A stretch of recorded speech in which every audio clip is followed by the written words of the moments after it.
Hey there, lovelies. Today I want to talk to you about success. Success obviously is not a new term, a new word. It's definitely something that we are all familiar with. Most of us are evolved today to the point that we realize success is not this one thing. It doesn't equal more money, though it may for you. It doesn't equal more education, though it may for you. But success is something that is customized. It's an idea. It's a vision that we create in our own minds, in our own selves.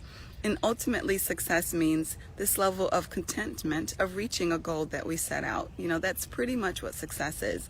And so I'm here to share what I believe are those three important ingredients, those three components, those three steps toward success.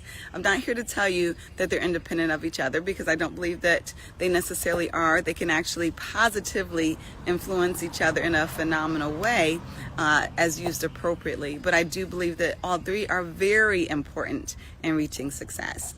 So I believe those three important ingredients to success include, of course, your potential, your effort, and opportunity.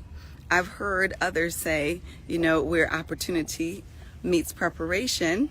And I'm not to say that I don't believe that also are that those aren't two major ingredients, but I believe potential is a huge one. I really do.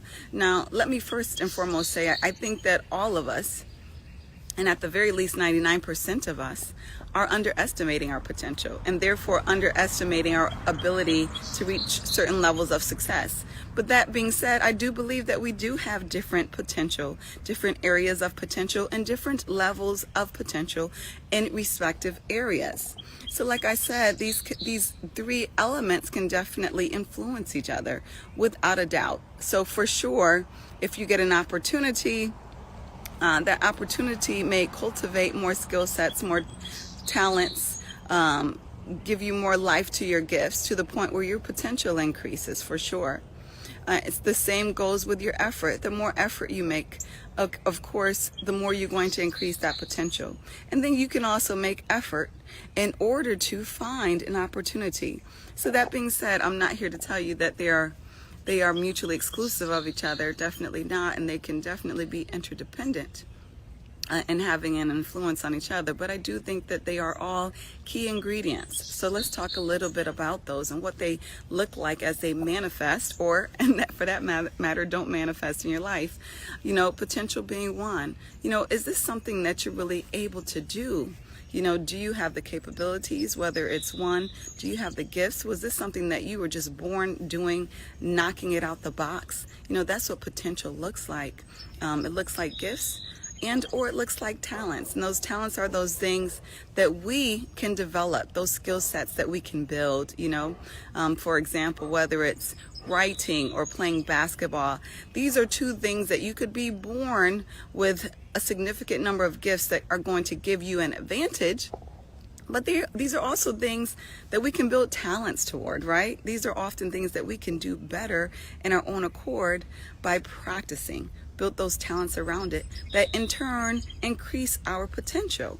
Now, some people may say, if you're born a certain way, you probably aren't going to have the potential to do this. If you're born with X or without X, you're probably not going to have the potential to do Y.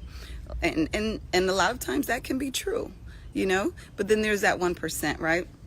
So basketball, for example, most of us believe if we're not born to be at least 6'2", okay, we need to strike basketball off of the goals.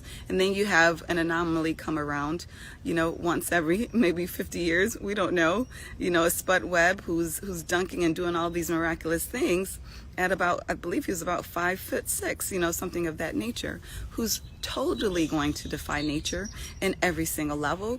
And that's what God does, right? Sometimes he's going to surprise us and be like, whoa, I didn't think I could do that. And those types of things you can only do through God, right? If you're not born, knowing that you are fitting into this box, and I'm not going to tell you that God isn't going to make those exceptions. And what is often is going to be required is for you're going to need to hear from him closely, right? To tell you, are you the exception to the rule? But that being said, you're still going to need that potential at the end of the day, whether it's lining up in a preparatory way regarding that success that you're going after, or if it's something specifically God said, you know what, you're an anomaly, but you're going to do it. You stutter like crazy, your articulation isn't there, but I need you to be a public speaker for me. We've heard time and time again that story, and it happens. So God has the final say over potential, but again, you have to have that potential in order to have success. Secondly is the effort. You have the potential. God blessed you with the gifts. Are you lazy with the gifts? Now, if you're lazy with the gifts, 9 times out of 10, that success is not going to come. Now, you may have this miraculous, thing just land on your porch, and it happens sometimes. But 9 times out of 10, if you don't have the effort, success is not going to be there, even with the most phenomenal gifts. And we've seen it. We've seen people blow our minds away, whether it's with singing or the way that they calculate mathematics or the way that they make strategic decisions. We've seen people, phenomenal dancers, all different types of gifts we've seen people blessed with that just disappear over the years because they don't feel like doing it, They are blessed with this gift, and either they're lazy or they're not interested in using it. So the effort obviously is going to need to be behind you having success in that area of the gift, or else it's just not going to happen. And then, thirdly, it's about opportunity, quite frankly. And this is something that a lot of us, we don't want to talk about. We want to believe, everybody has a fair shot, And it's just not the case. I'm not going to tell you that life is fair because I would be lying. I don't believe that, but I do believe we can work hard. We can hustle, to create our own opportunities.